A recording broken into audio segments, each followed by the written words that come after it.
Hello, boys and girls, ladies and gentlemen. This is Defub21, and as always, it's a new video game trailer.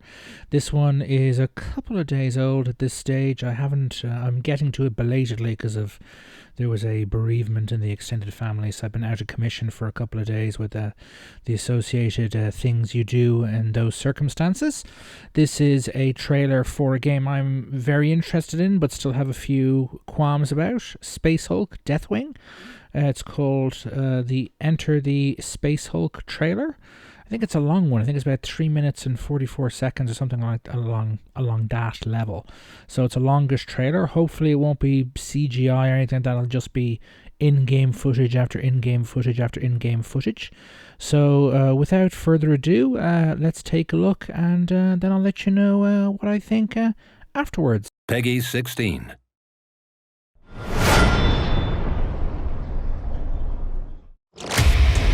This is Grandmaster Belial, addressing all warriors of the First Company. A space Hulk has been deposited here by the uncaring tides of the Immaterium. Our brothers shall assist the Astra Militarum and Imperial Navy in destroying this tendril of the Great Devourer. Let fury guide your weapons. Let vengeance be your song. An immense space Hulk has emerged from the warp in an Imperial system that is given the name Olithros. The Dark Angels chapter of Space Marines has intercepted astropathic pleas for aid. The chapter's elite Deathwing answer the call. After the reconnaissance squad is lost deep in the Space Hulk, a librarian is sent to find his lost battle brothers.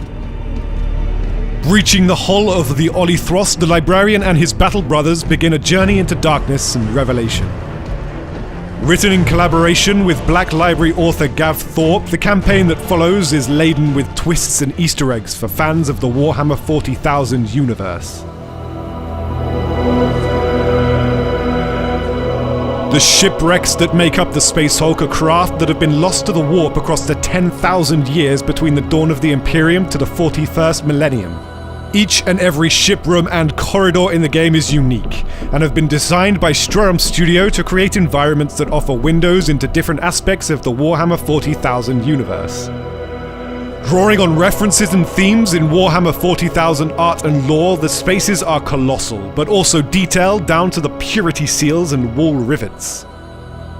From a Black Templar warship to a mass troop transport, every ship is a story rendered in metal and stone. Similar care has been given to the enemies you will face in the game. There are multiple types of Genestealer, each evolved to a specific purpose and each with their own advantages and abilities. Alongside their Genestealer kin are hybrids, crossbreeds of Genestealer and human DNA. Each of these abominations has been meticulously modeled and given individual and swarm AI behavior. Just as the hive mind adapts to the behavior of Genestealers in the lore, your enemies will change strategy depending on their numbers and the situation. Thankfully, the Terminators of the Deathwing have access to the finest weapons and armor. Each member of your squad wears a uniquely ornamented suit of tactical dreadnought armor, known as Terminator armor. You also have a huge armory of weapons to shoot, burn, or hack your foes to death with. Every Storm Bolter, Plasma Cannon, and Heavy Flamer has been created as an individual artifact. Added to that are weapons drawn from the Dark Angels' reliquaries, such as the Redemption Storm Bolter and the master-crafted Plasma Cannon, Caliburn Spear. Don your armor, raise your blade, and step into the darkness to face the enemies of the Imperium.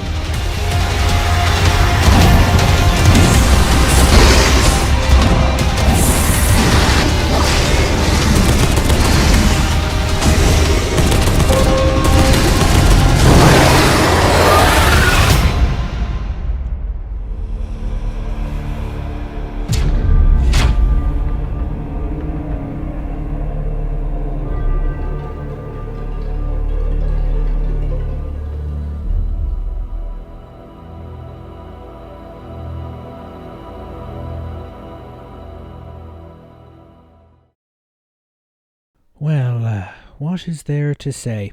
Again, like the other trailers that have actual gameplay in them, it looks fantastic. The heads-up display you see from inside the helmet of the Terminator armor looks great. The Tyranids look great. The world, like the levels you're going through, look fantastic. It's an Unreal Engine 4 game, if memory serves. This is a really kind of visually high fidelity, really visually impressive game. Off the top of my head, I mean, it looks fantastic. We finally have an exact release date. Up until now, the publisher, which I believe is Home Focus, I think they're developing it internally as well, I think, were saying that the game was coming out this month in November, but they appear to have delayed the release of the game till December the 9th, next month, in other words. Which is, in a way, it's a good sign. It means that they're, willing to spend the extra time on that extra polish. It's also a good sign if you're a PC gamer, the fact that the console versions aren't coming until next year, so they prioritize the release of the PC version, get it to a good standard, get it out the door.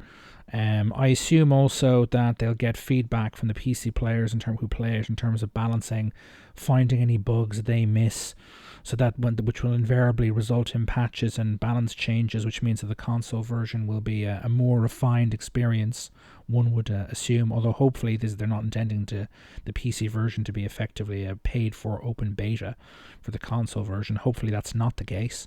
They clearly mentioned in the trailer that the enemies, the Tyranids, will behave and react differently and will use different strategies based on their numbers and their strength and the situation. So that implies a director AI, or the equivalent of one that's found in the Left 4 Dead 1 and 2, which is what makes the bad guys in that game so unpredictable. You can go through the same level again and again and again and not find the zombies and the monsters in that game in the same place and the same numbers. It always changes, it's unpredictable, and it reacts to what the players and the team are doing, picking off stragglers and so on, as a prime example.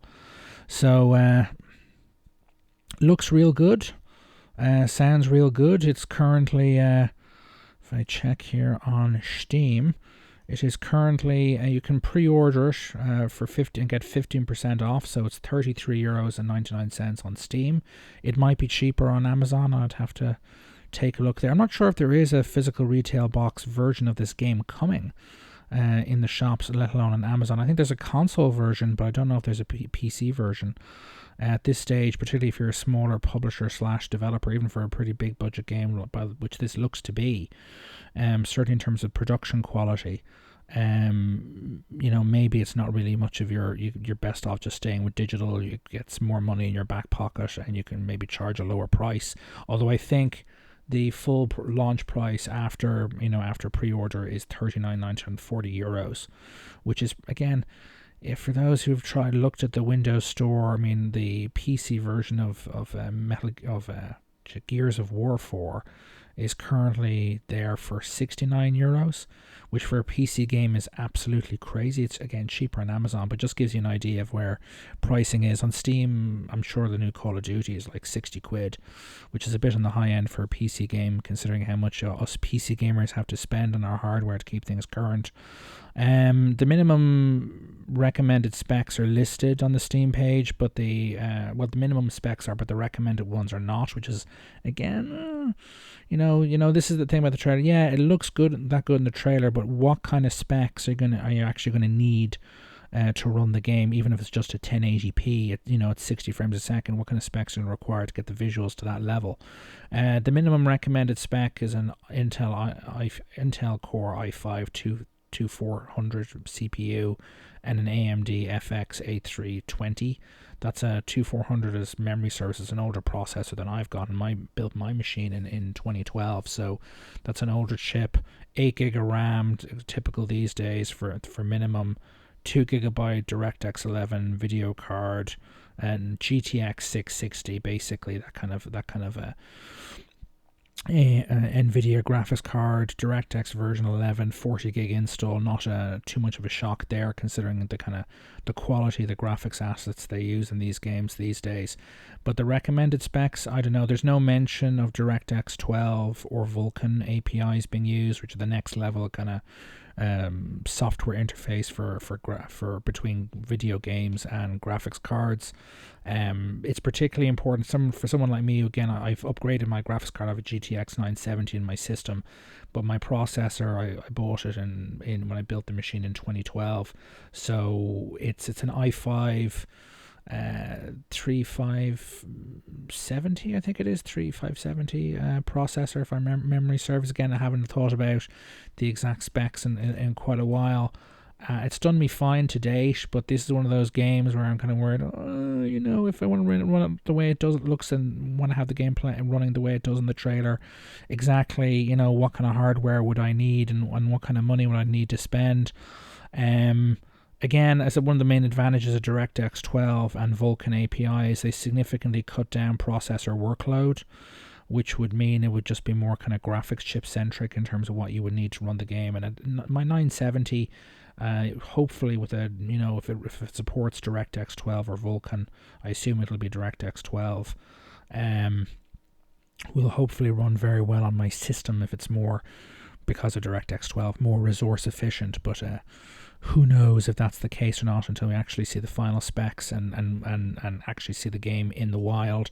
I believe there's a beta coming for closed beta for people who are pre-ordering, but I haven't pre-ordered it yet. I'd like to see a review before I go out and buy it. But it looks great. It looks fantastic. I could really do with one of these kind of games. I have a microphone headset set up, obviously, which I could use to play a team-based game like this. So yeah, I'm very, very interested. Again, this is one of the good trailers. The ones that are just mostly just CGI or in-game rendered are kind of boring. I like to see, particularly for a game that looks as visually fantastic as this, I like to see in-game footage. There's plenty of it in this game, in this trailer. Looks fantastic. I like Warhammer 40k games. Dawn of War 3 is coming next year. This will be a very nice appetizer if it's a great game. I played the original Space Hulk back in the day on CD-ROM in the 90s. Was again incredibly crude visually compared to this, but it was a fun little game, and hopefully this will be a significant step up in the right direction. So this is Defub21. If you liked this video, please like it.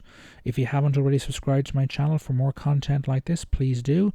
If the reviews are good, I'm going straight out to buy. Well, I'll buy this digitally or on Amazon, whatever, and I'll be playing through it and doing a let's play. Maybe I'll do a live stream of it, or more than one live stream of it, of playing this game. And again, subscribe if you want to see that, and let me know your thoughts and queries and concerns in the comments about this game, and you shall see and hear from me shortly. Toodaloo.